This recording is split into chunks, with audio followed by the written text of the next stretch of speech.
కాపు కాసి పథకం ప్రకారం చేశారన్నా. వేసేద్దామని చూశారు నా కొడుకులు. బాబాయ్ ఎప్పుడూ ఇంట్లోనే ఉండి అందరికి బోర్ కొడుతోంది. అందరం కలిసి ఎక్కడికైనా బయటికి వెళ్దాం బాబాయ్. వెళ్దాం బాబాయ్ ప్లీజ్. బయటికి కాదు, పైకి పోతాం. ఎవరైనా పిచ్చి పిచ్చి ఆలోచనలు చేస్తే అందరినీ పాతి పెడతా. బొమ్మని చెప్పానుగా.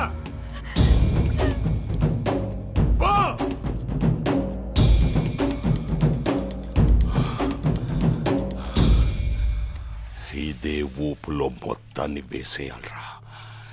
శత్రుశేషం లేకుండా వేసేయాలి.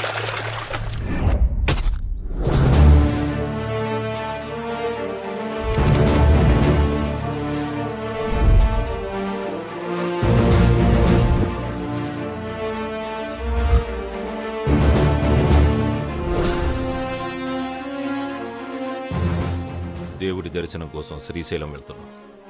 తిరిగి రాగానే తమ్ముడా పని పూర్తి చేస్తాడు.